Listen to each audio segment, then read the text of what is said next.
If you're gonna ask me how long I've been working on that intro, you don't want the answer.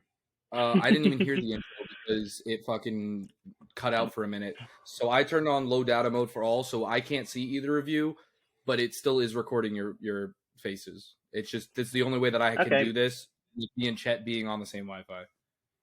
Yeah, because I couldn't see you guys for a second, but we're good. I can't see your cute faces though. It's fine. It's fine. It's not fine. It's recording our faces. We just can't see each other, unfortunately. Get me tight. What's going on, guys? Welcome to the DCU Staincast. We got the hosts. We got Superman and Superboy, Hag, and Steven. Are the same person? Yes. and we also have a guest under the Chet hood. Chet. It's good to be back. This is also my first time live in video, so It is. It's glad to have you. Of course, Jesus, man. Like Deal said, first time on the live video, bro. You want to zoom? Like Deal said, it is Superboy and Superman here. Your hosts as usual. First DC movie. A fitting that it's an animated one, honestly, because most of the live action ones are fucking garbage. But we'll get into that another day. Yeah.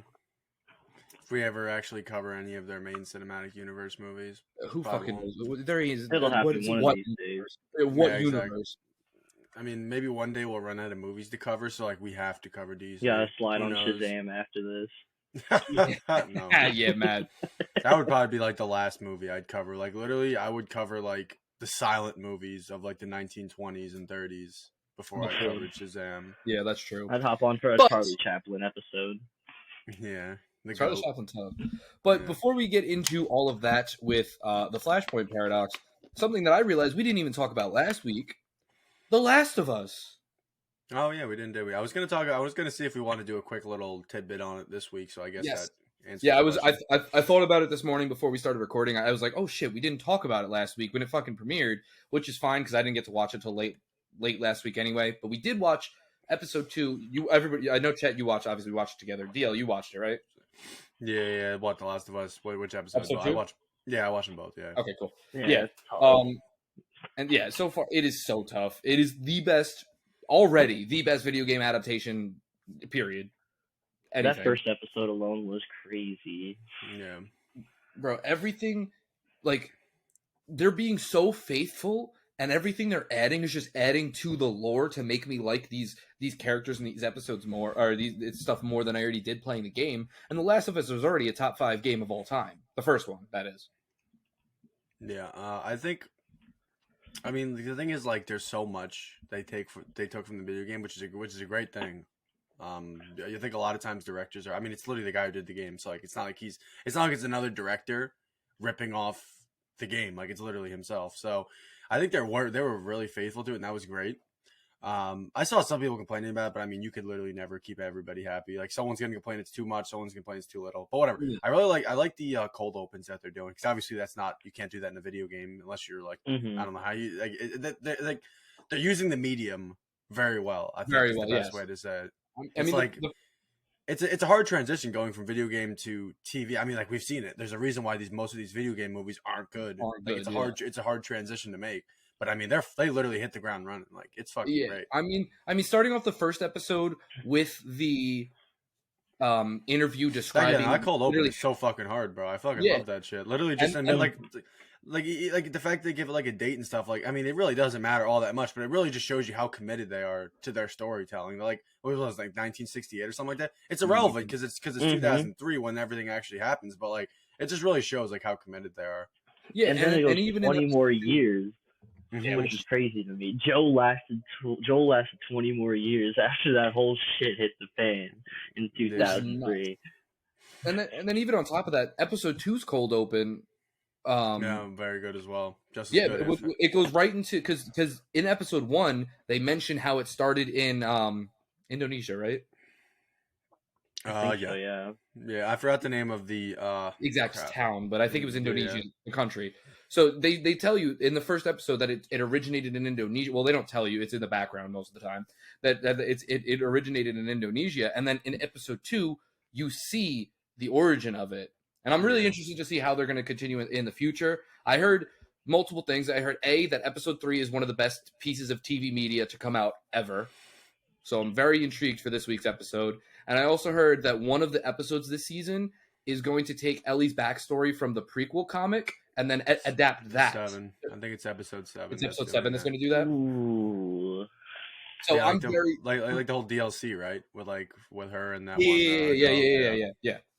So episode 7. I'm very excited to see that because as someone who hasn't either read the comics, and I don't believe I played the DLC. I know it. I know the gist of it. I know the gist of it, but I'm excited to actually see and live through the story and see how they're going to adapt it themselves. Because so far, I think that Pedro is perfect as Joel. I think that I don't remember her name, but she's doing great as Ellie. Like in all mannerisms and all like body movements and everything. Like she is Ellie. Like all the characters casting so far has been almost perfect. I mean, Ellie still has to grow on me. It's not even like a performance thing. It's just like just the face thing. Like, because it's very completely 180 from what we see. But I'm not mad at it because in every way, shape, or form besides that, to me, she's still Ellie.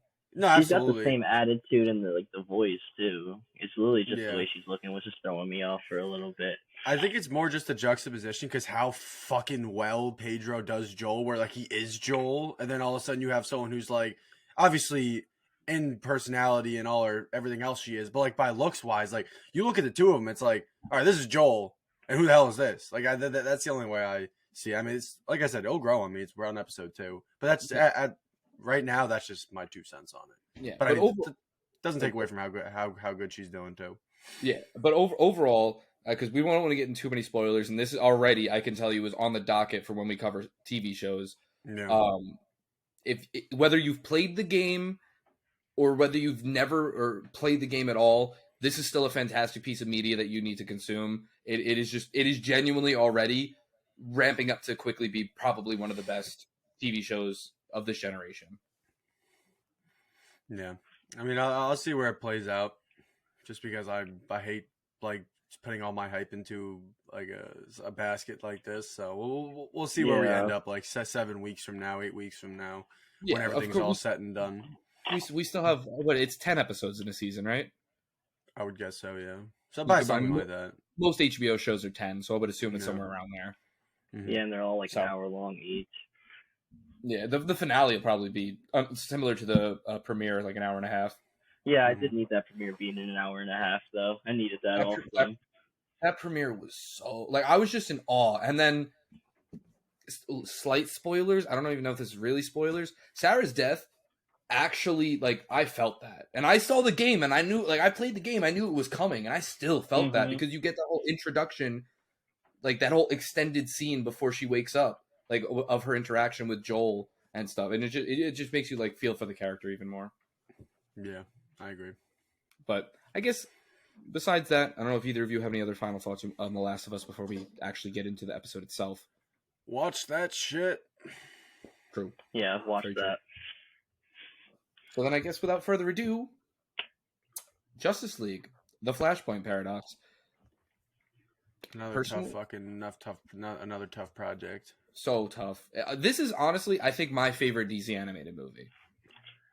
Like I said, I remember I talked about it way back when that I was going to literally send you like all the ones and you were going to give me like which ones I should watch. Mm-hmm. I never ended up doing it, so I can't even speak to that. But you need to send me that so I can tell you which ones to watch. Oh yeah, I just keep forgetting. Flashpoint like top 3. I got the other 2 are like Justice League War and Justice League. That's another good one. I think they're probably my favorite though. Apocalypse War you're talking about?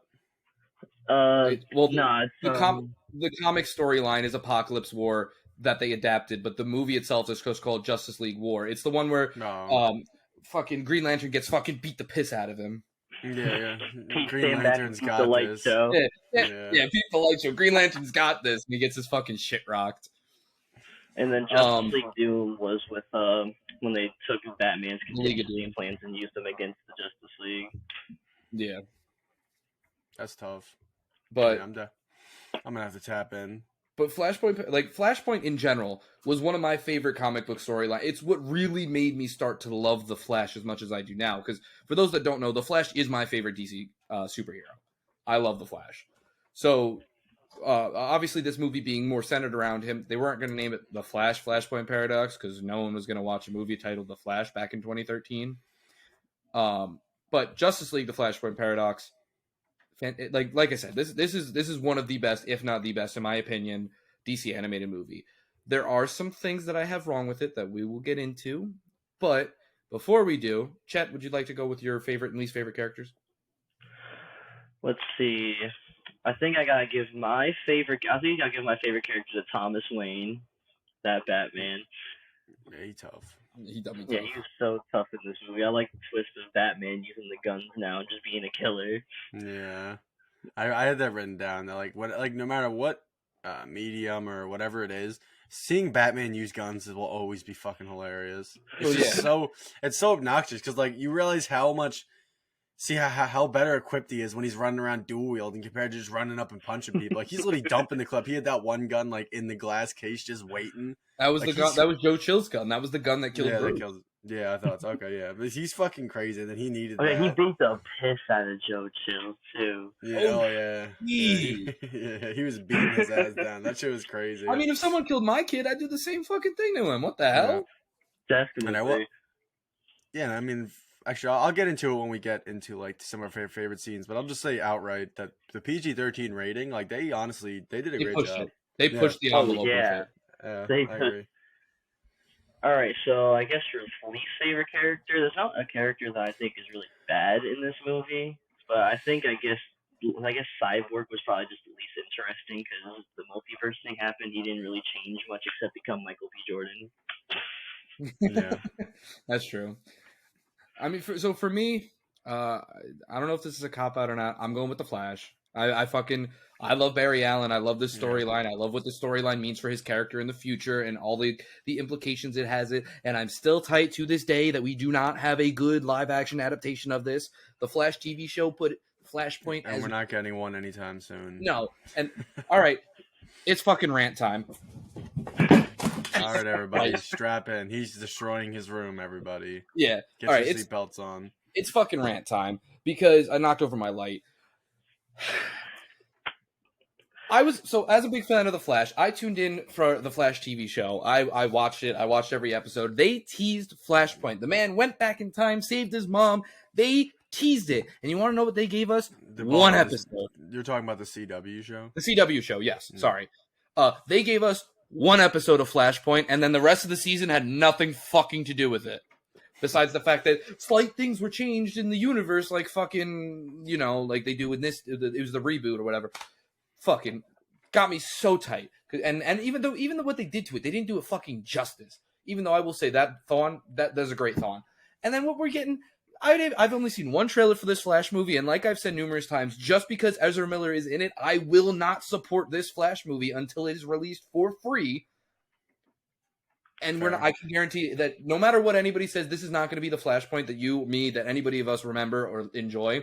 And the fact that the best adaptation of this isn't an hour and a half animated movie gets me so tight because it is one of DC's best stories, besides maybe Crisis on Infinite Earths, which they also have still yet to adapt in any media for some reason. I mean, that's why they're so behind, right? It's like didn't the CW try to do that? Yes, which was actually really good. I did forget about that. Crisis on Infinite Earths, that 5-part crossover for the CW was actually really good. Okay. What was I saying? Oh yeah, no, because you have Marvel rolling out literally villain after villain. Like they're just fucking, they're making it look easy. How all these different like arcs and freaking sagas that they're having, and DC can't even get off the freaking ground. Like they can't even give us the Sod in an actual canon movie. And not the Sod, freaking Dark Side. Thank you. There's like nothing that ties these movies together too in the DC, DCEU. Besides the actors, and now the actors are no more, so it's like there's literally nothing. Even on top of that, Flash, Aquaman 2, Shazam 2, and Blue Beetle that are all releasing this year. They're all going to be mid. Are the last movies in the DCEU, then everything else is getting wiped, and we're getting the new James Gunn canon fucking whenever he announces what he's doing with that. Why don't we just wipe everything now? Because these movies are too deep and they spend too much made. money, but they're finally getting rid of Batgirl or Batwoman. I was just saying, for some reason they got fucking rid of Batgirl, but we got Velma. 2 seasons of fucking Velma. Yeah. I saw that. I mean, it kind of Oh. tells you how much money that they're dropping into these movies if they have no problem canceling $100 million movie, but like Shazam, no, that's off the table. Like that tells you like how much The money they're Ezra fucking Miller putting in. Flash movie gets Oh, made still. that's but crazy, man. I just like Wolverine doesn't get a movie. like that's like he could literally go to fucking Wall Street and shoot somebody dead, and he The would worst- still be in that fucking movie. The literal worst part of all of this is that they're thinking of doing the like when they release the movie, doing no press with him. So your main character, who plays 2, if not 3 versions of the character in the movie, is just not gonna be there for press. What the fuck? Anyways, They should have literally been like, yo, we recorded this movie and we have you in all the scenes, but you voided They your just gotta contract, so deep you're not fake my getting face paid on for there. it. That shit would be weak. Now that would be hilarious if they're just like, all right, so you recorded all your scenes, so we don't need you anymore, but you friggin' voided your contract by committing crimes across the Yeah. fucking world, so you're not getting paid. That would No. be hilarious. Warner Brothers is a bunch of fucking cuckolds, but that's Yeah. we'll get to that fucking later for sure. But as I was saying, the Flash is my favorite character, and I'm probably gonna give my least favorite character to Skinny Superman. Because You wanna fuck Oh with Skinny Superman? yeah.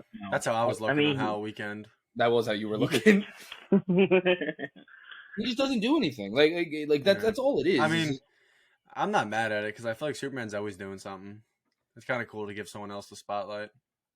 agreed, because Superman is overpowered. So like, yeah, Yeah. I do get the point of like sidelining him a little bit.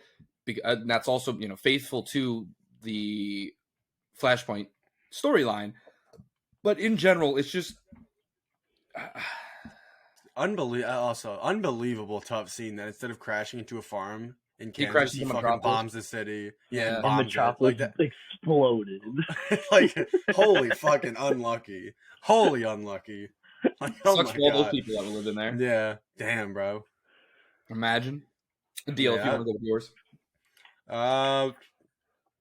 So I think I'm gonna have to steal a check to say Thomas Wayne because I really do like his version of Batman just because it's so different. starkly different. Yeah, because I mean, and it's not a bad thing by saying that like Batman's always the same because that's kind of like his character's so iconic that you really can't stray too much. Like, I mean, we've had like 30 Batman movies in like 30 years, and they're all like with the exceptions of the ones that are kind of just like whatever. The Batman. Like, yeah, like with the exception of like like Batman and Robin or something that clearly doesn't take the characters very seriously. Like they're pretty faithful to a certain like Extent. morality and stuff like that. But I mean, it's just cool to see. I mean, obviously Kevin Conroy, the GOAT, and all that kind of stuff. Rest in peace. But yeah. Oh, that's I forgot about that. yeah. Yeah. So obviously, rest in peace to him. But I mean, it's just cool. Yeah, exactly. I mean, literally just seeing Batman dual wield guns is fucking hilarious. It's worth it. It's worth it. Well, like oh, and just watching him definitely. shoot. And watching him shoot Atlanteans, like literally dumping clips on them. On Is fucking, Atlanteans. Well, yeah. so I'm sure you both realize, but Thomas Wayne's Batman is not voiced by Kevin Conroy. yeah, someone else. Oh yeah. Fun fact for those of you that care, though, there is actually, I think it's only 2. Let me just double check. There are 2 characters in this that are most famous and well known for being on Grey's Anatomy. Thomas Wayne being voiced by Kevin McKidd, aka Owen Hunt, and The Flash being voiced by Justin Chambers, aka Alex Karev. So for those of you that are Grey's Anatomy fans, here's just a random shit. tidbit of information. Look at that. Huh? What the fuck? Nice. Yeah. They're literally, both of them were on, like, I think Owen Hunt is still in the show, and Karev was on the show since it started up until, like, 2020 or something like that. They were on the shows for minutes. Yeah, look at that, huh? Damn. But, that's just random tidbits that I know. Yeah. I'm gonna do an honorable mention for my favorite character as Wonder Woman, and I'll get into that later. Don't worry, guys. We'll be getting into that. Well, we know. Yeah, so we'll double back to that in a couple segments. Oh. Also, before we leave the whole fucking favorite characters, I do want to also talk about this is my favorite voice for Reverse Flash, and this is let me get his name right. C. Thomas Howell, aka the Ripper from Criminal Minds. If any of you have watched Criminal Minds, George Foyet. Oh shit! Oh yeah! What the hell? And he is my favorite voice. He's done Reverse Flash in a couple things. He's done Captain Cold in Injustice 2, and I think he plays Cold fantastically, and he is my favorite voice for Reverse Flash in any media that Reverse Flash has been in. I personally like when I read Reverse Flash, I hear his voice. Huh? Look at that, huh? Yeah, that's fucking crazy. I didn't even think about it. Mm-hmm. And the minute I heard him for the first time, I was like, hold on. I was like, that sounds familiar. And then I looked it up and saw he was in Criminal Minds, and I was like, George Foyet, my favorite fucking unsub from that game, from that series. Absolutely. Wow, look at that, huh? Damn. What's that tapping? Who's making out? Who's kissing their mic? What's going on over there? Well, yeah, there is a delay.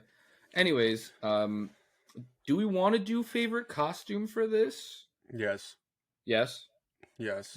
Okay. Least favorite character, by the way, is Aquaman, because he's literally was just horny, and for some reason, as like bland as he can sometimes be, Jason Momoa honestly is my Aquaman. I like the long hair. I like that a lot. I like the Islander look to him. It's just when I see him, I'm not mad at him, just like his blonde hair or whatever it is. I don't know. I kind of like Jason Momoa as Aquaman. It's gonna be weird seeing him as Lobo. Yeah, I don't know what the fuck they're doing with that, but whatever. Yeah, I mean, there wasn't any characters I really hated. I just disliked him because he wasn't that fleshed out. No, he was literally just horny and. I mean, so the thing about Flashpoint is obviously in the comics it was a grandiose event. It was one of those big events where they have spin-offs and spin-offs where they go into detail on all these characters and whatnot. Yeah. And obviously in an hour and a half movie you can't do that. Yeah, absolutely. So with a little bit, like I do appreciate the little bit of development that we get, like when Barry tries to get the Speed Force for the first time, and he's all burnt up and he gets all those memories. Like I thought that was a good way of showing like what's going on with these characters and what happens. I don't know how he knew some of that shit when shit like Batman would have died fucking way before he was born and all that crap. But whatever. Yeah, whatever. It's another reality, so we just assume that these things happened anyways, just through different. Didn't he have a flashback of Wonder Woman and Aquaman getting it on? He did, yes. Bro. Which again, he wasn't there. I don't know how he knows that, but I think that was more of a visual thing for us to know, where he was probably just thinking of like the headlines or the whatever, like that was coming through. But regardless, I think that was a great way to include those tie-in comics, was just showing them like through that. Even though I wish we would have gotten a little more to the Aquaman Wonder Woman storyline, because in the comic it is well fleshed out. Yeah, I can imagine. Another person we didn't talk about is fucking Danny Hudson, or whatever. The guy who's fucking Colonel Stryker. His voice is like one of the. I fucking love that man. He's in a couple different other movies. Yeah, General Lee. Yeah, they're General Lane. Sorry. Yeah. He's got like him and Michael B. Jordan are the two people that I really like. When I hear their voice, I was like, all right, I had to look it up real quick just to make sure. Michael B. Well, Nathan Fillion's in this. He voices Green Lantern. He's a very prolific voice actor. Wait, isn't Nathan? No, Nathan Fillion is fucking in our Uncharted, right? Am I thinking of the right thing? I have no clue. I know he's Destiny too. What? He's in Destiny too. I knew that. He's in a lot of video games. He does a lot of video. Yeah. I'm pretty sure he's Nolan North is in Uncharted. Yeah. That's what I'm thinking of. Yeah. But Nathan Fillion is in a lot of video games and voice acting as well. Grey Griffin, Grey Delisle, she goes by both names. Another very prolific voice actor. I know her most as she's fucking Azula in Last Airbender. In the show or the show? Yeah, I mean, I think. Yeah, I think that's what's interesting to me about whenever you have animated movies or shows. Like, I feel like they really can just bring in whoever they want. Like, whoever they have a rapport with is kind of just who they're bringing in. Like, if you look at this cast, it really is just all over the fucking place because age doesn't really. It's not really that big. Exactly, it's not really a concern for them when you're choosing their voices. Especially voice acting. It's so difficult to try to get like a voice and the face. Yeah, like, and it's great seeing all of these voice actors. Also, these actors like Michael B. Jordan. What fucking voice acting has he done besides this? Justin Chambers, Kevin McKidd, like C. Thomas Howell. Like they don't do much voice acting, so seeing them voice act is very interesting. Yeah. I mean, they didn't do a bad job at all, but it's still just interesting to see. Stop fucking typing. Okay. Anyways, so I guess now we'll move on to actually going to favorite costume. DL, you were chomping at the bit to get to this one, so Wonder Woman. Yeah, I mean, There's one shot where she turns around and we get a little. Oh, I know what shot you're talking about. And I don't know. I'm a big fan when they add a little bit to like Superman's like Injustice suit, like when it's kind of like still the same costume at heart, but they But add it's- like a different like secondary color, or like Mhm. she has like that Amazon helmet on or whatever that is, like Yeah. Queen of the No, Amazon. that's Mera's crown. Oh yeah, Okay. She took Yeah, that from he's- Mera after she killed her. Yeah. Yeah, that shit that stuff was though. so cold. Yeah, that's what I'm saying. She fucking smoked her pack, bro. She fucking. I mean, violated obviously her. Mera was gonna be tight. No. The thing that gets me tight, or that like doesn't not gets me tight, but like is confusing to me is like, why the fuck is Aquaman mad at Wonder Woman for killing his wife when he cheated on his wife and his wife attacked her? Why the fuck are you tight? That was your fault. That's all him, bro. That's all you. I don't know. I think I'm Aquaman gonna- just said he couldn't hit again or something. Yeah. She's still Queen Mera, I guess. So. Yeah, no. She's I think that's what it is. She probably kicked him out, made him sleep on the couch one night, and he was off that. Yeah, but besides that, I mean, for me, all the costumes are very like basic. Like the Flash just looks like the Flash costume. Yeah. Batman looks like Batman. But I do gotta say, I do like the Flash costume when he goes back to his original timeline and he gets all like the yellow Yeah. lightning bolts and stripes through it. I think that adds so much to the Flash's costume rather than just being fucking a red suit with gold boots. Yeah. I Like agree. it just makes it look a little more like textured. Is the best. I feel like the best way to put it. Mm-hmm. I don't know. I like it a lot.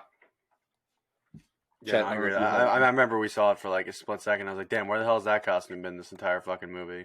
Because it shows up again in Justice League War because there's a whole timeline to the DC movies by the animated movies. By the way, it's very loose, but there is a timeline. Can't get over the fucking lightning bolts on Flash's ears. Shit's a hideous. That's every fucking Flash costume now. I Yeah. had to rock that for Halloween one year as a kid. It was I'm kinda- sorry. The I'm only sorry. one we sorry don't for have your that loss, with. Chet. I wanted to. The only one we don't have that with is fucking Ezra Miller, but we won't talk about him because, or they, them, because Yeah. they're barely the Flash. Tough scene. They. Oh yeah. Anyways, that's pretty much it for costume. I don't have anything else to really go into. No, me either. So that's my turn. Ye- Yeah, who's your favorite costume, Chet? Probably I give it to Thomas Wayne too. I like that Yeah. costume a lot. Or if I like Thawns, I like the reverse. I Yeah. like Wow. the yellow and the red. I like that. It like pops a little bit more, and like Yeah, he has but- the red eyes too. Yeah, that shit's cold. So I don't know if I want to put this in Yeite or just mention this now as we're getting into. I'll save it for Yeites actually. Remind me to bring it up later. Alright. So I guess then we'll just go into make or break moments, which to me, this movie doesn't have any breaks at all. Yeah. But I will say, because we define a break as something that takes you out of the movie, and Chet and I have talked to length about this because we watched it the other day and we were talking about it earlier before recording. Oh, yeah. Those CGI Flash running is Yeah. fucking disgusting. Like what? How much extra would it have cost you just to do the same animation for him running? Well, because Like, he's they're They're able putting to it in use a the same model. CGI model on loop, so that all they had to do was animate him running once, and then he just Yeah. looped it, and it just looks It just looks nasty though because it's not refined. It's That's just just so so like fucking lazy, the- man. the scene I'm thinking of in particular is when On he's the water. running up on his past self, trying to stop him, Oh, and there's yeah. two of them. That looks The one awful. I'm thinking of is at the very end when he's running up a building and then he's running on water. Yeah, No. that was rough. Yeah, that was bad, Like, too. towards- you like towards the end of the movie when it's like the classic like hero just like running around Running doing over his yeah. Yeah, that's rough. Yeah, like overall, there's no scenes that I would define bad or didn't need or weren't necessary. It's only an hour and a half. Like you really can't Yeah. add too much fluff to it. But when you do see, and those that have seen the movie probably know exactly what I'm talking about. Another Is one. is Okay. when Thrawn is fighting him, and he's kind of just like appearing. Like I think it's surprising because they created Flash and they've had so much time to do it, but I think their animation they just don't do a good job at like having anticipation in their animation. Like when you have like in fucking Tom and Jerry or shit when they run in place for a second, also there's like a smoke cloud behind them, like showing like movement. You know what I'm saying? Mm-hmm. When there's like it's like showing motion because obviously it's not actually nothing's really happening. It's Yeah, fucking there's no animation. motion. I just feel like they're not good at like that anticipation factor. Like when you have him when Flash is on the ground towards the end, right when everything's about to blow up, and like he keeps trying to stand up, and all of a sudden Thrawn's just there. Like I feel like his transition Thrawn, from being really not Thrawn. fast, whatever. Yeah, the fuck. Thrawn is the Star Wars villain. Thawne is the Oh, I couldn't tell the fucking thing. Whatever, Reverse Reverse Flash, whatever. So when the Reverse Flash is fucking like his transition from like just being like just standing there to like moving is rough sometimes. But I mean it's 2013, so I mean that's not something that's gonna like change my experience of the movie or anything. Yeah, that's more the budget, and of course, going into make scenes, I can't not mention this. And DL, if you remember, I'm gonna mark a clip, and if you want to, you don't have to edit it in, but if you want to, anybody who has seen this meme or this movie knows exactly what I'm about to say. I was gonna wait for the quotes. It was me, Barry. I jerked you off at supersonic speeds to make it seem like you nutted at just a woman's touch. That shit is fucking sickening, man. Every time I don't even hear the original scene. Like I don't even know what he says in the original scene anymore. He didn't even say it was me, Barry.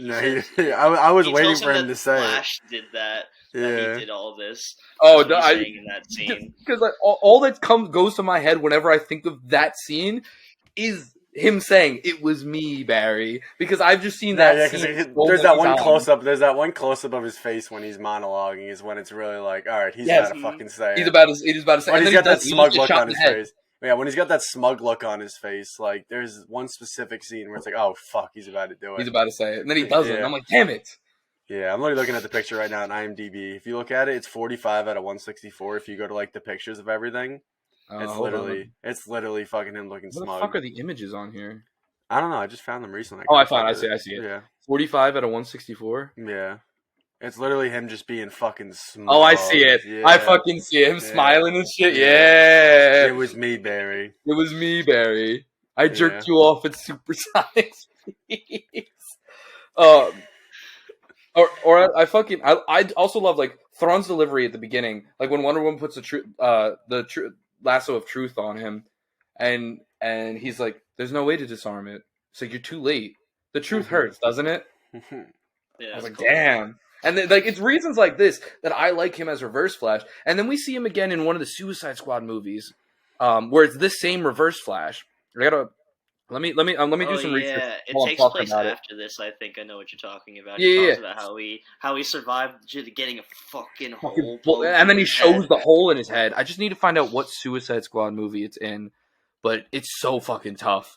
And is it the game that came out, or is it? No. It's Suicide Squad Hell to Pay. It's one of the. He only shows up at the end. No one knows that he was going to be in it, and then he shows up, and he's like. He talks about everything, and it's pretty much a pseudo sequel to this movie. Like, not really, but it is. The way he says he survived that shit makes no fucking sense. Yeah, we won't get into that now because it does not pertain to this story, so we won't get into that now. If we ever cover Hell to Pay, we'll cover it then. But yeah, the way he says he survives makes absolutely no sense. But the way the Reverse Flash survives in anything makes absolutely no sense. So it's okay. Mm-hmm. Another thing, I mean, if we're still into the make or break, yeah, if we're still in the make moments. It's not even really like a scene in particular. It's just like when you set yourself in a situation where like you're in an opposite world where you can just kill everybody, and then like regardless, like if the character resets the timeline or whatever, like it's a pretty generic situation. But like I just enjoy when they're not afraid to just be like, hey, like we're just gonna kill Cyborg, we're just gonna chop off Aquaman's arm because they can. Like they have so much latitude. They have so much latitude of where they can go with it because at the end of the day, Flash just canceled all that out anyways. Yeah. Another thing I really do enjoy about this, I don't want to say, enjoy, is that all of the takes on the characters are so different. Besides Cyborg, are so different than the main universe counterparts. Yeah, I mean, like seeing Wonder Woman and Aquaman. this movie. Yeah, no, I agree It with you, literally Jet. doesn't change because of the multiverse at all. Like literally, He's a suit. everyone else Yeah, changed except Cyborg just now has a cozy job at the White House. Yeah, he Yeah, got a suit on now. He's just working for Barack. Yeah, he sits behind a desk now. It's so weak that it's actually Barack. Barack still wins the election this year too, which I appreciate. Yeah. That's funny. So Literally, everything else goes wrong, but Barack's still the president, so that's calm. I was gonna say, somehow Barry saving his mom makes it so Bruce gets killed, Aquaman and Wonder Woman fuck, and then get into a war. They missed out on a great opportunity to make it a real paradox. They should have had it so he should have had to kill his mother, so his old self couldn't have kept her alive. That would have been a paradox. And that would have been that would have been a proper paradox. That's what the Flash TV show does. Okay, no, it makes more sense because like you call it a paradox, but there's no paradox here. The paradox would have been if he always goes. That would mean that there's always a time when Flash is going back in time to stop himself from killing his mother, from saving his mother, so he kills her, and like that's why there's no killer, and it's like that kind of stuff. That would be crazy. Yeah, so the way that the Flash TV show describes it, so he goes back in time to save his mom. He saves his mom. He goes back again and realizes he fucked everything up. And then he had to. I don't know if he doesn't actually put the knife in, but he pretty much kills his mother. I mean, it would have been super fucking dark and like of course. It would have been super fucked up for a kids movie, but no, that would have been tough. Absolutely, it would have added that little cherry on top. Where it's like now, like whenever you think about Flash's mom, like technically he did it, even though obviously like he did it to prevent all these terrible things from happening. But like I think that would have been super cool, and that would have made it more. Imagine living on that world. That world got fucked. No, that's I literally wrote that down. It's like it's just crazy how like everything that could have gone wrong went wrong. Like literally everything. Superman nuking a city by accident.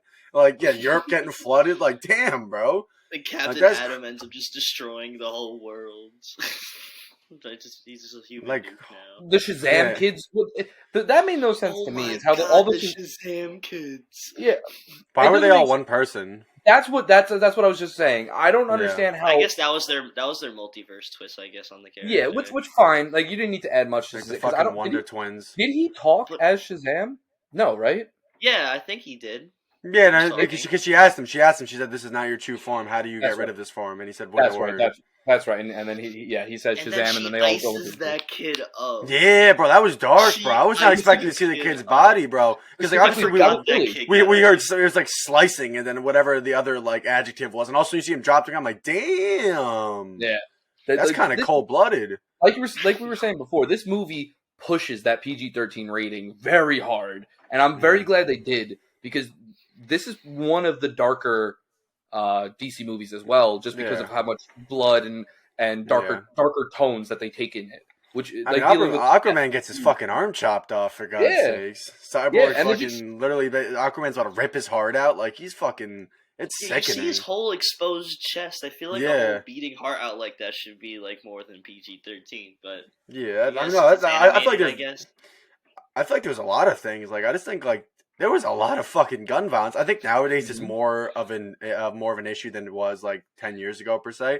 But I feel like every character is just getting fucking shot up, bro. Like it's they get brutalized. Fake Red Hood getting his lips No, that's what I'm saying. Yeah, like every character that we got any sort of development on had like 10 seconds of just brutality put on them. Like one guy getting shot with an arrow like 4 times and eventually getting hit in the head. The fake Red Hood. That was Grifter. Yeah. That was fake Red Hood. I was like, damn, bro. It's like these guys can't just bleed out. They have to get fucking one-shotted. Fucking Lex Luthor. Crazy. When this everyone gets brutalized. Black Manta.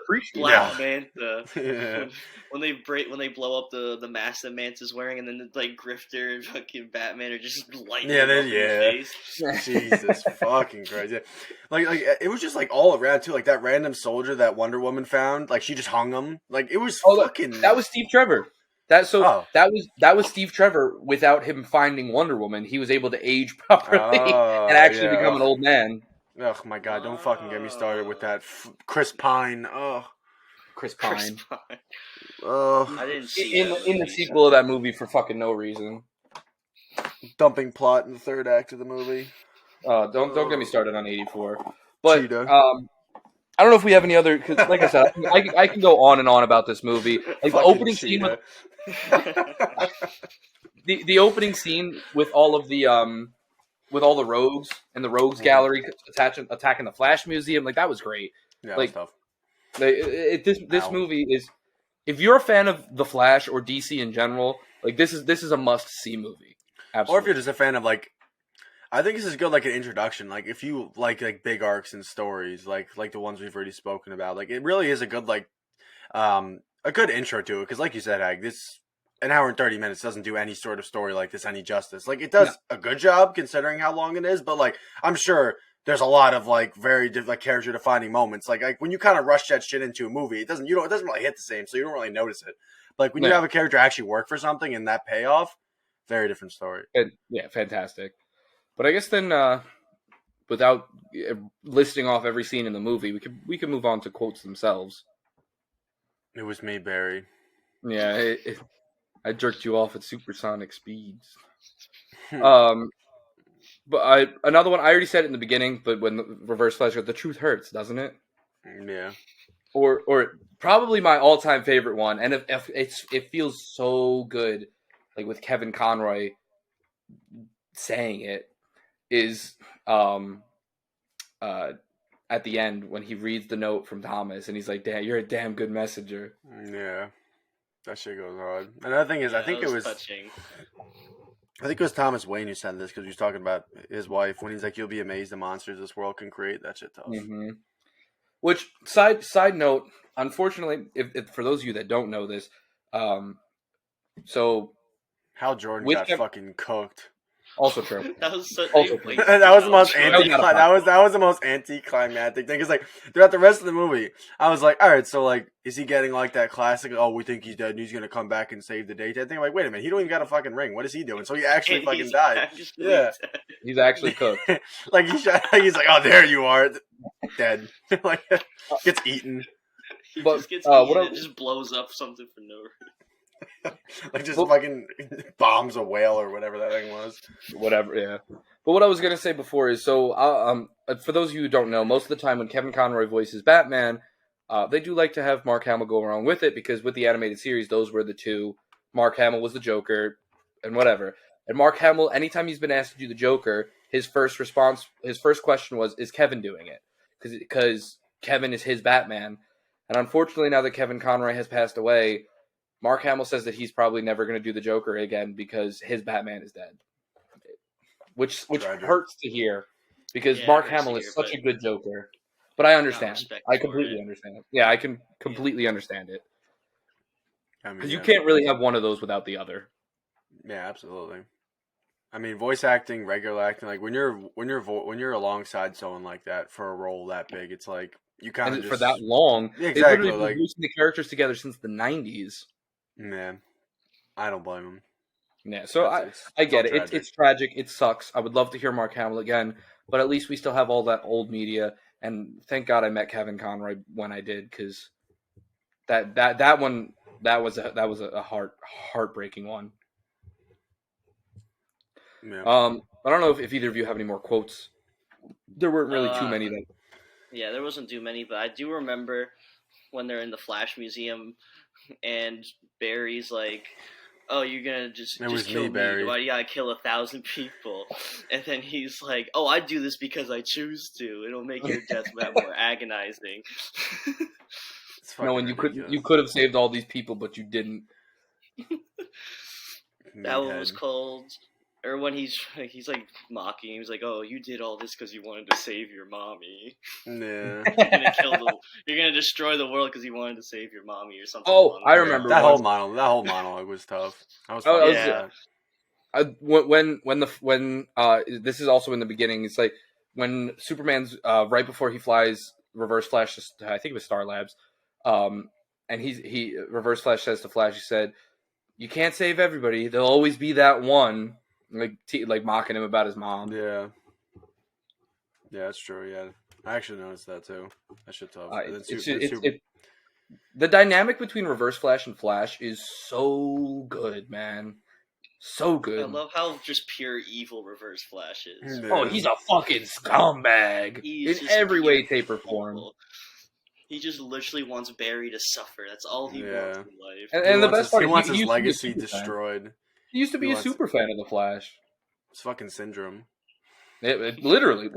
It literally Yeah. is syndrome. Yeah. Now he's hating. He's a professional hater now. Yeah, but I guess that we can move on to the heights. To which I'm gonna bring up the one that I had before. So Bruce Wayne became Batman because he fell into the Batcave, was terrified of bats, so he took up the mantle of Batman after his parents died. Why the fuck does Thomas Wayne become Batman? That's a great question, actually. It's like his grown ass falling in a bat cave. That's like, well, how the fuck does this man just become Batman? Also, where's Alfred? I guess he got the boot, I guess. He's in need of butler. So I agree with you, but for the sake of entertaining it, I'm gonna say first thing I will agree with you in is first of all he just doesn't age because like he was older when Bruce got well I mean depending on the universe Bruce got shot and he died. 40s. He was in his 40s when Bruce got shot. So now it's like fast forward 20 years? He's a 6-year-old man beating the piss out of criminals. That's probably why you should. I also love side note that he owns a fucking casino. That's so slimy. Yeah, he drops that casino every chance that he had. Yeah, he's so slimy. Now I own a casino. So slimy. Like talk about like how can you be Batman but own a casino? It's like you're beating the criminals. They're going to jail. They're coming out and they're going back to casinos and becoming fucking in debt and becoming criminals again. Like I feel like. I mean, part of the problem. That's what I'm saying. Like he's kind of like it's like he's making his own villains just so he has stuff to do. I guess it always gives him work. So I mean, this man is even more insane than fucking Bruce Wayne is. So bro, it's not. I don't think it's very close. That's he's icing motherfuckers out there. Yeah, bro. no, like remorse. That's what I'm saying. Like he literally shows fucking what's it, Lollipop or whatever the fuck that the Harley Quinn rip. YOLO. He literally throws you off the fucking. Yeah. He's like, you should have let her hit the pavement. Yeah. Like that man is. He's just at that number where he's just killed so many people. Like where one more is just like it don't even. Yeah. The shit don't even faze him.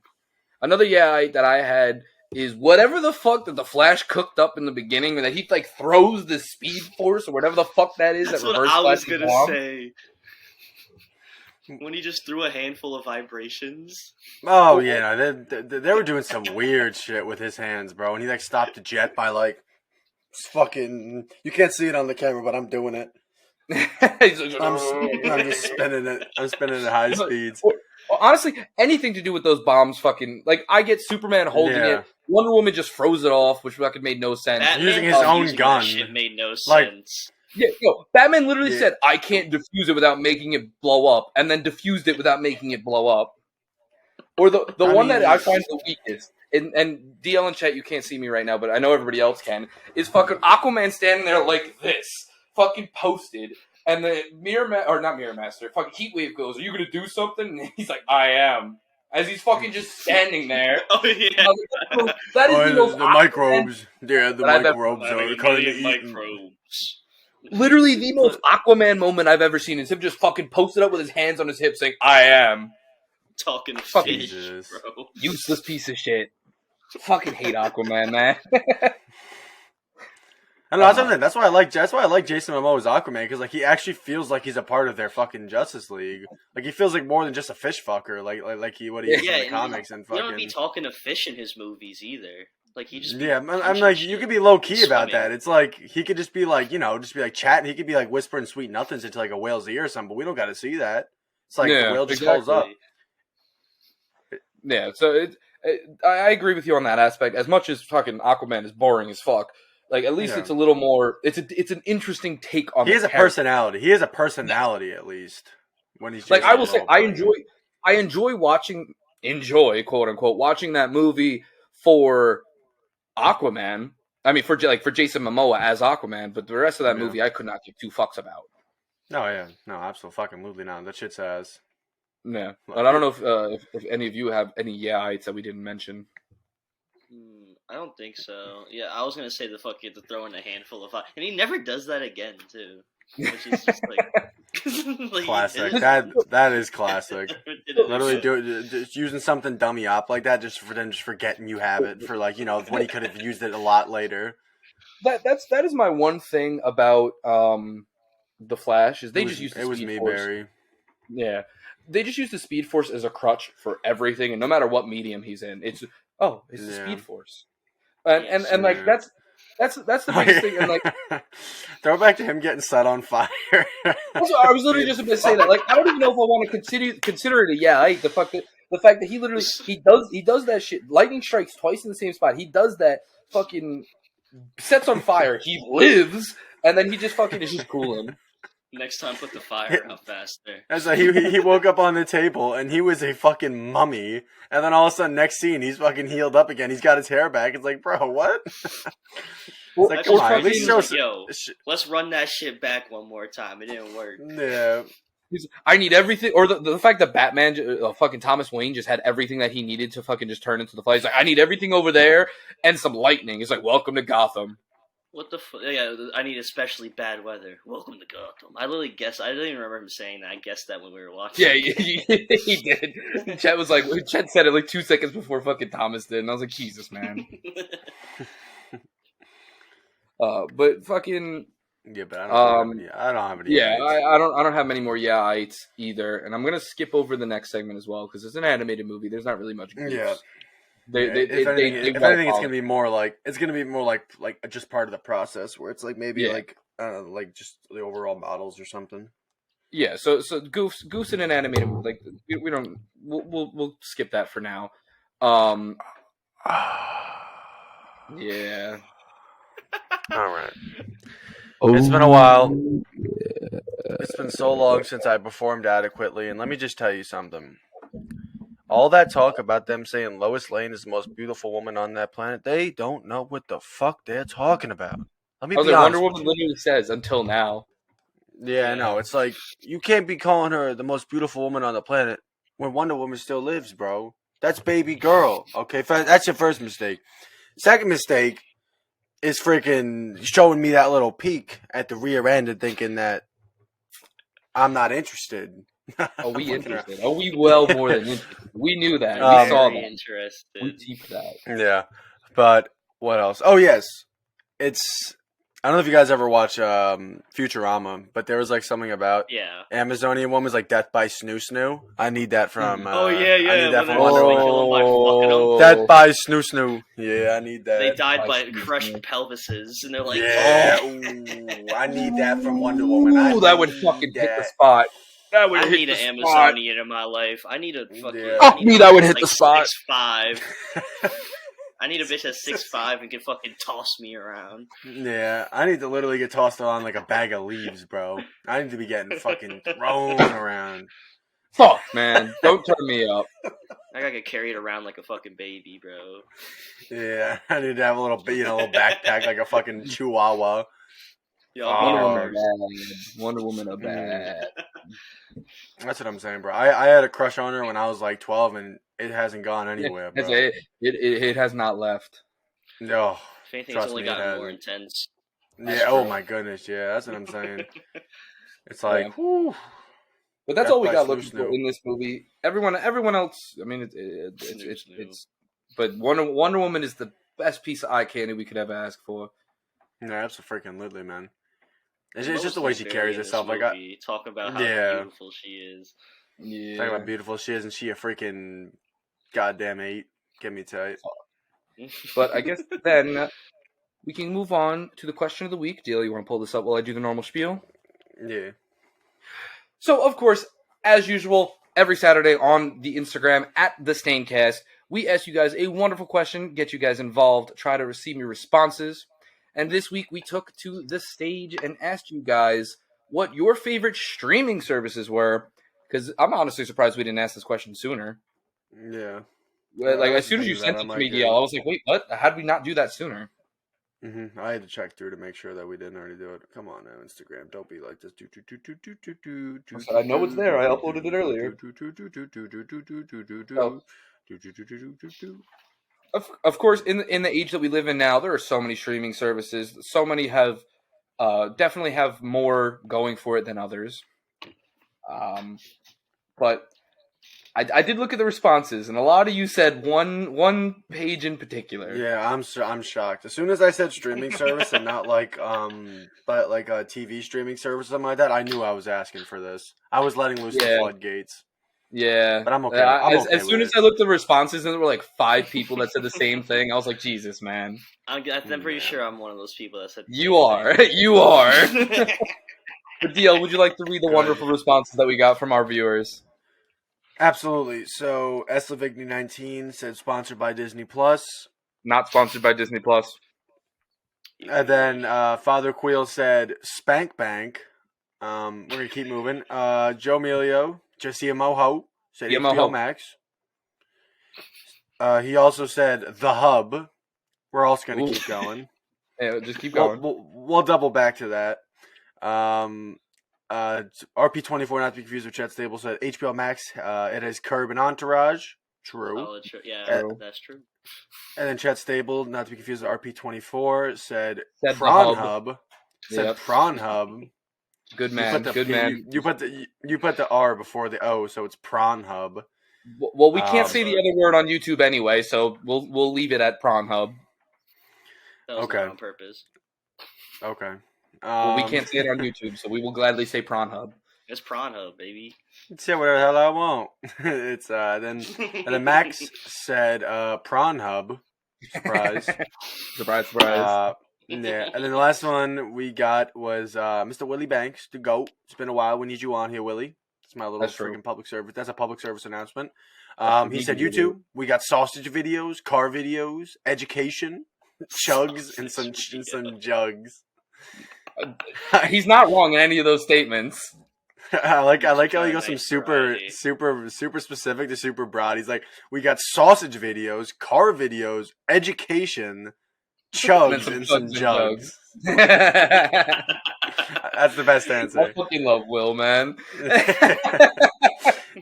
I think he was just looking at his search history and scrolling down and literally just being like, oh, so what do we got on here? He's like, what's on YouTube that I look at a lot? Yeah. But we do appreciate it. I need a screenshot of your fucking subscription tab, Willie. What the hell, man? I need a screenshot of that, bro. But we do appreciate all your guys' responses. Of course, you guys gave some well thought out ones. But Chet, do you have anything you wanted to add to your HBO Max or Prawn Hub comment before DL and I go into ours? I mean, not really. Don't do it. HBO Max it's got all the. I'm not talking about Prawn Hub. This ain't the place and time for that. Nah, but yeah, HBO Max it just got like all those banger classic blockbuster movies. It's got all those animated DCs like this one we're talking about. Mm-hmm. It's got some of my favorite shows like The Sopranos, Curb, Entourage that I mentioned in the thing. We're talking about Curb Your Enthusiasm. You're talking about Curb Your Enthusiasm. Yeah, I've seen the whole thing. Sopranos. I haven't seen just because, like, way back when I watched like the last episode with my father or something like that. I just really didn't have too much of an interest in it. But I mean, I pretty much know all the. You can't see my face right now, but I'm fucking flabbergasted. The ending sucks in that show, which gets me so tight. Because everything leading up to it is so good. It's so tough. I don't mind it. So tough. But I guess I'll go first if you don't mind, DL. Oh, you. So I do agree with you, Chad. I think HBO Max is the best. It has the biggest catalog of movies. So much stuff that I haven't seen. So much classics that I also have seen before. Like you said, the DC animated movies. It's got all the classic Cartoon Network shows that I grew up on as a kid. Ben 10, Flapjack, Imaginary Friends, all this stuff. And then it has the fantastic shows that you mentioned, Entourage, Curb Your Enthusiasm, Sopranos, which Entourage, fantastic show. And then going on to continuing, even the shows they're releasing now, House of the Dragon, fucking Last of Us that we were just talking about. It still has Game of Thrones, which besides the ending I have heard is still goated. Like there's so much that it has going for it. The only thing though is that it does also have some stinkers. Like HBO Max, when HBO shows hit, they fucking hit. But then when they don't, we get shit like Velma. So that is the one thing. I will say, as a secondary streaming service, though, as someone who grew up watching a lot of Disney movies, Marvel movies, Star Wars, Pixar, Disney Plus, of course, is going to be second. Wow. Oh wow! Just because so much of my childhood is literally between Disney and Cartoon Network, and then of course what's currently being released with HBO. So those two streaming services literally make up a good 80 to 90% of my childhood just on those alone. Mm-hmm. Your turn. I mean, I'm gonna agree with you guys. Like, there really isn't. Maybe 5 years ago I said Netflix, but we live in 2023, and look, and it's easy to freaking dunk on Netflix because they really make it too easy. They put out some very questionable shows, but they at the very least have a once a year really good show. So I'll give them that. Yeah, but I mean, nowadays that's not good enough though, because HBO Max is putting out 4 or 5 shows a year that are must watch. Mm-hmm. Yeah, but it's also just category aside. They had the Winning Time. They had House of the Dragon. They have their drama shows. They just have every genre. Like Lotus. Yeah, exactly. They have every genre of film. Really Euphoria. Euphoria. They have every. I forgot that too. Yeah. Every target market, every genre, they just have everything. They have their show for us. Oh, you're a woman aged blah blah blah blah. All right, here's a show for you. You're a man aged blah blah. They just have whereas Disney, Disney's their biggest problem is how it's just the fact that it's only Disney, right? It's if you want to watch a Marvel or Pixar, yeah, exactly. It's you want to watch Marvel, Pixar. All right, well there you go. You're not going anywhere else. But exactly. If you're looking for something more, I just want to throw on something that I've never heard or seen before. HBO is going to be your go, or even Netflix, because Disney Plus is a lot. You know what's on. There's no expectations for Disney Plus. You know what's on there once. The catalog isn't that big. Yeah, but with HBO Max, you could go on there and there's something new that you haven't seen. You're like, oh, this looks interesting. Let me try it out. And then on top of that, all the major HBO shows that are worth watching have almost movie level budgets, I feel like, because the production value on them is absurd. Whether it's the sets, the costume designs, the editing, the directing, the production value as a whole on almost every HBO show is phenomenal. Yeah, no, I heard that Last of Us budget is absolutely insane. Tiny, bigger than Game of Thrones. Yeah, you can see it too. Yeah, I know they spent their sets are money crazy on that in the first episode. Yeah, no, their set design is out of control. It's literally straight up fucking buildings and shit. It's fucking ridiculous. Yeah, so I think don't get me wrong. Paramount, Amazon Prime Video, all of these other it's just spread too thin. Exactly. They have. If I'm specifically looking for something, if I'm specifically looking for The Boys, then I'm going to Amazon. If I'm specifically looking for Nickelodeon, I'm going to go to Paramount. But if I just want a broad, I just want something I just want to browse some movies and put something on, I'm going to HBO because they have such a wide catalog of everything that I'll find something that I've either never seen before, something that I've been meaning to see for a while, or just a really good movie that I have watched already that I just want to watch again. It's probably on HBO. Yeah. And it kind of sucks for Netflix just because they're kind of still living off of those shows, those really good ones that came out in the early 2010s, mid 2010s, like Stranger Things, You. Yeah. On My Block, I liked a lot. I don't know if you guys seen that. I've heard you talk about it, but I haven't seen it. Yeah, that was pretty good. And now that they're starting to finish, You's finishing up this year. Stranger Things is probably going to be done in a year or two, and then after that, Stranger Netflix Things is they're really going to do for me. Stranger Things will keep 3 parts of the final season and some Attack on Titan type beat. The only new quote unquote good show that they've had that have started anytime recently is Squid Games, which Squid Game ain't no game, and even then it's if Squid Games is all I wish I watched that movie in Korean, man. I wish I watched that movie. It was so much better in Korean. So much better. Of course it is. Dub of that. It's awful. It's awful. Dub of that. It was terrible. No, it's literally awful. I don't even like Squid Game because of that, and it's terrible because it's a fucking great movie. a great show. I just hate it because the fucking dub is so bad. If you rewatch it for season 2, watch the Korean dub. Or watch the fucking it was intended. Because I live with cretins. I will say I though, live with cretins too, bro. I had to watch you guys got it's bro, it's fucking subtitles, man. What's the problem? What's so difficult about reading subtitle? It's maybe you pick up some new words too. No, that's what I'm saying. It's it's a small price to pay for having someone in their native language. So I think that for us, it also just narrows down to we watch a lot of anime, so we are used to having to read subtitles and not understand what they're saying, where a lot of people aren't. And on top of that, I know, for instance, with Chet last year, with who he lived with, there were issues with people talking or not liking subtitles on because they were talking too much over everything that was being said and ununderstandable. So it was better to put it in English and just raise the volume to drown the person out. Don't get me angry on the internet right now. But like for instances like that, I do get why people would rather it be in English, because either they don't want to pay attention, they can't pay attention, or they're just not used to it.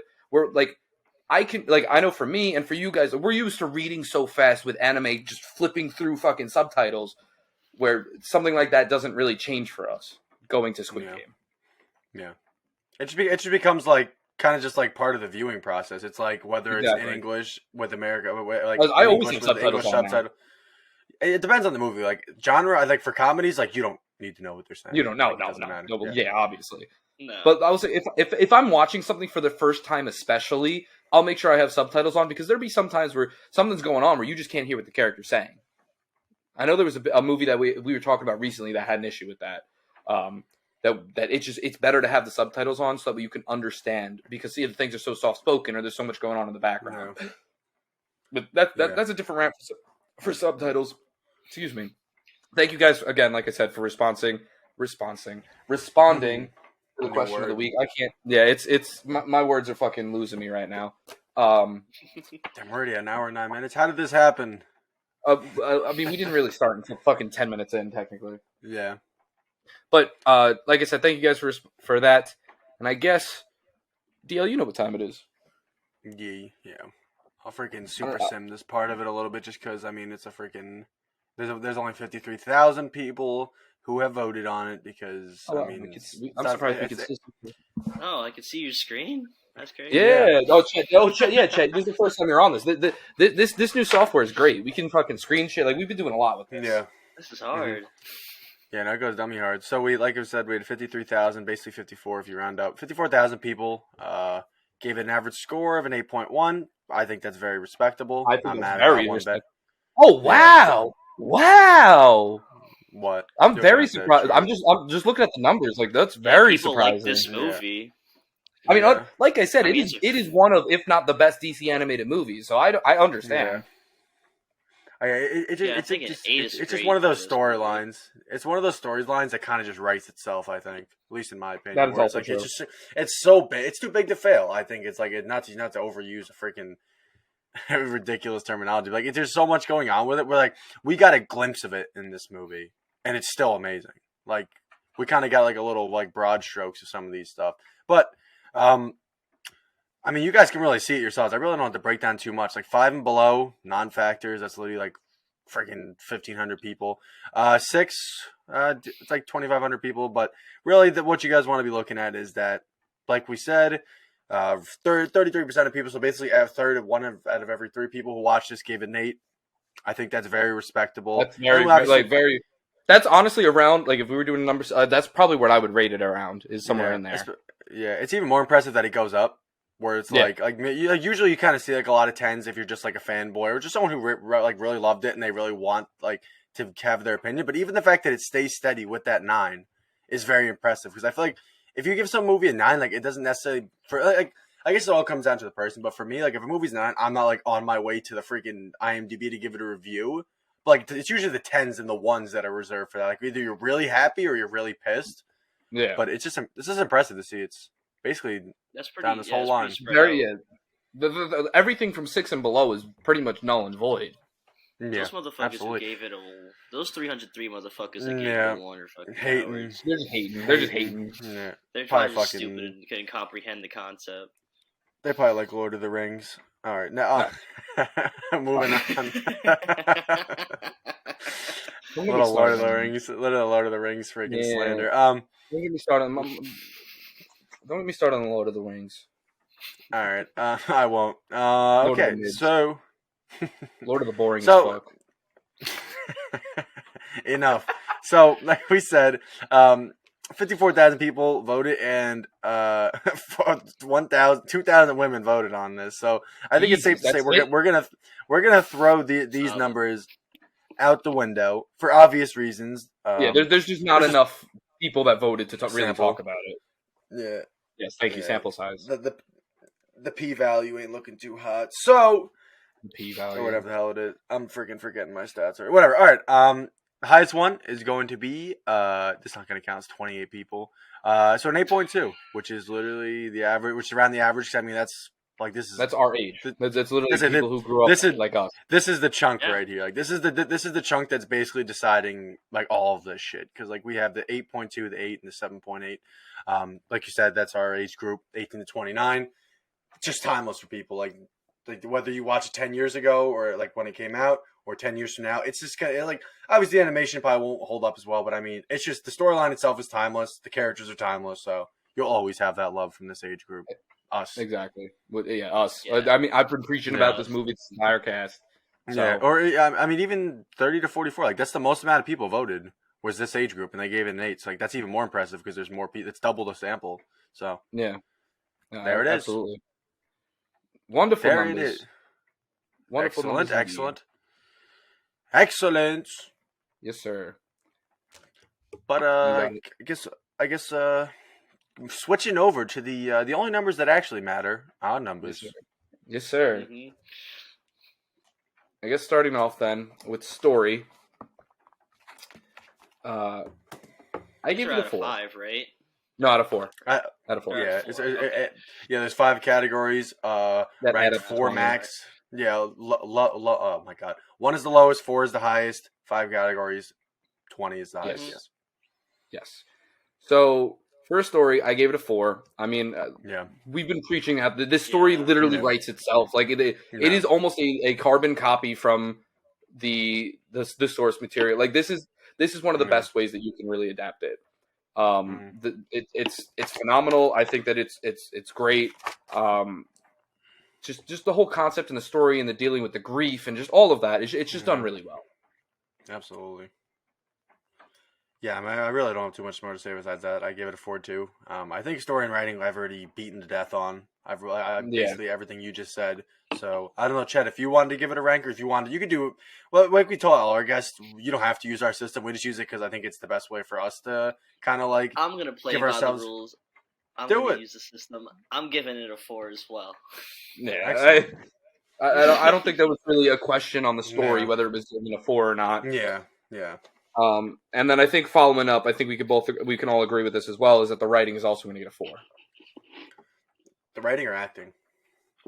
What? Writing. Oh yeah. So we're still in the first category, right? Well, I mean, we just said that we had nothing to add to story being a 4, so I just moved on to writing. Nah, now you're confusing me. Don't be doing what that. What the fuck are you talking about? All right, never mind. Keep going. We all gave story a 4. We all agreed that story was a. I'm fucking retarded. It's story/writing. Thank you. Okay. So yeah, I'm an idiot. I'm an idiot. I'm an idiot. I wanted to say that those are kind of the same things as your show. So I'm an idiot. My bad. I'm right, guys. It's been a while. I'm right. Let's go. All right. Sorry. So yes, story and writing is a 4. Moving on to our next category of acting. My bad. It's been a long day.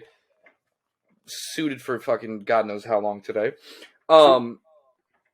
Moving on to acting. Acting is where I'm going to bump it a little bit. I'm going to give acting a 3. I think that all the title roles did great. I've already said I love fucking the Reverse Flash. I love like Thomas Wayne's Batman. I love the Flash. But there are still like Michael B. Jordan as Cyborg was kind of whatever. Like some of the side characters were just whatever. But the main characters definitely pulled their weight and definitely did fantastic jobs as those voice acting. Yeah, I agree with everything you said. I also gave it a 3 as well. I think what it needs to get to that 4 is like literally like a type of performance that like defines their career, I guess you could say. But I just don't know if that's really possible in the medium of like voice acting. No, that's definitely possible in the medium voice acting, and we'll get to that when we cover more animated stuff, because there's stuff like I know, that's true. Okay. Like Puss in Boots, or Michael Myers as Shrek, like those are pivotal. So like, you could definitely get that from animation and from voice acting. It's just not as not as common. Easy. Yeah. Yes, and it's definitely not here at all in this movie. Yeah. What do you think, Chet? I really didn't have any complaints, so I'm giving it a 4 for acting. Okay. Just because I don't think anyone was particularly bad. The smaller roles didn't really have an impact. Like the Michael B. Jordan thing, I didn't think he ruined anything. I don't think he didn't do a bad performance at all. I'm not saying he did a bad performance. I'm just saying it's lackluster. Yeah, he was just kind of vanilla. Yeah. I just didn't. I don't think anything. I think I'm just gonna give it a 4. I think I'm giving it a 4 for this. Okay. Cheddar, are you giving it a 4, Chet? I am. Okay.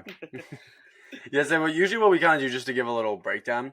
Like I said, this is entirely up to how you do it. We just normally do it like when we have 4s or 1s, where it's like it really has to be. It needs to be either that shit or that. No, I'm just saying us personally. Like, you can do whatever the hell you want. I'm just saying that like usually like for something like story and writing being a 4, like I mean obviously we already spoke about it, but like that grand scale, that shit just hits. Yeah. Yeah, I went on a tangent for a second. I'm just thinking about the number 4 is living rent free in my head right now. I don't know what's going on. It's all good. But speaking of lower scores, going on to originality. Yeah, I don't really know how to. So I gave it a 2. So okay. And here's my reasoning behind it. So the 2 strictly comes from the fact the way that they adapted the material, because it is almost a carbon copy minus a couple of details, a couple of events like are slightly changed to fit the animation format, and that's what that originality comes from. Because the story itself, the Flashpoint, it's like all of this that we see from this is literally the comic book. Like this is pretty much the closest that you can get to a motion comic without it being a motion comic. However, some of the things either could have been fleshed out more, which could have given it more points in originality, like the flashback scenes that we see of Bruce getting killed and Diana and Aquaman and all that stuff, where I'm giving it the 2 because it just doesn't have that extra bump to give the 3 or the 4. Okay. Yeah, I was really I had a question mark for my originality because I really wasn't sure because I was going to see your guys' take on it, but I think I'm kind of in your camp, Hag, because I said it in the beginning about like Aquaman kind of being like, feeling like he's kind of just there to be an obstacle compared to actually being like a character, like an actual living, breathing character. So I think I'd agree with you. I think I'd give it a 2 also for basically every reason you said. Where I mean, you have to cut corners. You can't literally put an entire fucking issue, like however many issues the storyline is on a on a screen. I think it's 8 issues. Yeah, like you can't put that much shit on. And I'm sure they had their time restrictions. Like they can't just make a 4-hour long animated movie. That's for certain. So I was gonna say they probably had a little over a year to make this 1.5-hour long movie, and I don't even think it hits 1.5 hours. I think it's just under 1.5 hours. Yeah, I think you're right. I have it pulled up still so I can check. Yeah, it's 1 hour and 15. It's not even close to 1.5 hours. Really? That felt way longer when we were watching it. Yeah, damn. Which is not a bad thing. So it felt longer, but I don't think it felt longer in a bad way. No, not at all. But Chet, I don't know what you had for originality. I'm also going to give it a 2, not for the same reasons you guys are, just because I've seen the time travel thing, like where you go back in time, change something, and then everything the butterfly effect. Yeah, like Back to the Future does it. Like I've seen that a million times, so yeah, I agree. It's just the comic book character twist is nice, though. Mm-hmm. Yeah. I guess that brings us to rewatchability. This one is also another tricky one for me because I enjoy the movie, but I just don't really see myself like making a routine out of watching it. Like I give it a 2. I don't know what you guys gave it, but I mean for me personally, it's like I love this. I think the story is great. The characters aren't bad at all. I think they're great too, but I don't know what it is. Like it's not something I'd be like, all right, like it's like first. I don't really know what example to give. So it's not really. What were you saying? Go ahead. Finish your. I was gonna say I really couldn't like see myself like whatever be every week, every month, every half year, whatever it is. I just don't really see myself being like super attached to like rewatching this movie. Like, I still gave it a 2. Like I definitely watch it again. That's fucking for certain. Mm-hmm. But like how soon or how often I would, I'm not really sure. So I gave it a 3 because I mean I've been praising. This is my favorite DC Yeah. animated movie. Like if someone wants to put on either a DC movie or an animated movie or just wants something quick to throw on, I'll throw this on. Like I will absolutely sit down no matter what. If it's on the TV, I'll sit down and watch it and pay attention to it. If I don't know what to watch and I come across this, I'll be like, all right, yeah, I'll throw this on. Like for me, this is just a good movie to either have on in the background or to just or to actually pay attention to, where it's just that good. Like I can't get old. Like some of the jokes that are in it still hit. Just seeing the action still hit. Like seeing the difference in the Batman. Like just seeing all of this, it still feels good. And especially when it's such a good storyline like Flashpoint, and it's the only really good adaptation of this storyline that we have. That it gives it that extra bump than you did that you gave it, for me at least, to give the rewatchability a 3. Okay. Yeah, I agree with that. Show us, Stable. I thought. I also gave it a 2. I agree with DL. Just because, I mean, there's a bunch of other movies I think I would watch more than this one. Like it's not a slight on the movie. It's just like it's got stiff competition. Like for something this short, you're borderlining into something like House of the Dragon 1 episode type shit. You know what I'm saying? Where it's like you're kind of like you're getting really close to like just regular TV shows, and that's dangerous because like the first episode of Last of Us is longer than this movie. Yeah, that's fucking true. That's crazy. That's crazy. Mm-hmm. But yeah, I can agree with you both on that point. I think that I also have that little bit of nostalgia attached to this movie that it gives it that little bump for me. Understandable. And I guess finishing off with cinematography, here's another bump where it's got a 2. Between those CGI, like it's a well animated movie. Don't get me wrong, but between those CGI issues that we've mentioned before, and the fact that we've seen stuff like Spider-Verse, Puss in Boots, The Last Wish, just so much more like stuff. Cyberpunk, Arcane. Cyberpunk's borderline anime, so that one's whatever. But we see all of these more recent animations and just how much it's grown. Where it's definitely a lot better. Or it hasn't aged as well compared to other animated movies. Because we rewatched Shrek the other day, and I think the animation on that still looks ridiculously good, considering that came out in 2002. Oh yeah, that holds up really well. True. So this movie still holds up. Like it's not that it's unwatchable, but it's definitely not anywhere near the best animated movie I've seen, or even the best animated DC movie that I've seen. Like animation wise, not movie as a whole. Yeah. Yeah, I mean, I'll keep it short and sweet. I think 2 is a good number for me as well for cinematography because it checks the boxes. It doesn't break it, but it doesn't necessarily make it either. Like, it's a zero-sum game, the animation. Like, at some points, it looks good. It's sharp. And other points, like, all right, this is kind of bad. But, like, when you add those scenes together, they kind of just cancel out for me. So I think 2 is, like, a good halfway point. Yeah. Yeah, I also gave it a 2.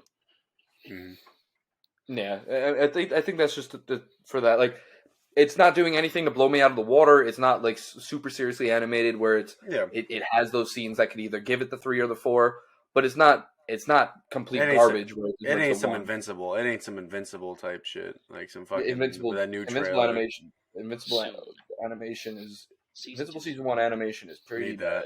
Need that immediately. That's true, but that's not coming till the end of the year, unfortunately. But yeah, of course it isn't. Give me tight. All right, so that brings my final tally to 13 out of 20. I have mine a point above at a 14 out of 20. I also have a 14 out of 20. Let's go, guys. I mean, having all of ours in 13, 14, like I think that just shows like this movie's great. It's definitely, if you haven't seen it, it's definitely a tune in. It's honestly, I wouldn't say put it on with your family because I'm sure like your mom, or your dad, they probably won't be interested in it. But if it's something that you want to put on like with your boys or something like that, then it's definitely worth it. Yeah. So it's like I said, it's close to a TV show where if you want something quick to watch, but you don't want a commitment of like a TV show or something, maybe it's in that kind of ballpark for you. Maybe it's in that wheelhouse. Yeah, exactly. But that's really all I have to say. I don't know if you want to jump into the spiel. Yeah, of course. I mean, first off, as usual, thank you guys for tuning in. Yes. Chat, thank you for joining us. Of course. Thanks for coming, chat. Thanks for coming. Appreciate it. And of course, if you're watching this on YouTube, don't forget to like, subscribe, and comment below. Don't forget to follow us on Instagram at the Staincast. If you're listening to this on Spotify or Apple Music, don't forget to drop us a little review. Let us know what you guys are thinking. And of course, as usual, stay tuned this Saturday for the question of the week, where we will be covering Last Night in Soho, which is a movie that DL has not seen yet. I think this is the first one that we're covering that you haven't seen, right? I think you're gonna love it. Yeah. I think that you're gonna love the movie. I'm very interested to see your thoughts about it, and I'm excited for this episode to be just me and you, because as someone who's seen it before and someone who's seeing it for the first time, I think this will definitely be a very good conversation for us to have back and forth. So, of course, stay tuned for that. Definitely watch the movie if you haven't before this, because we will be talking spoilers, and this movie has some serious spoilers to it. Mm-hmm. Under the chat hood. But thank you guys, and we will see you next week.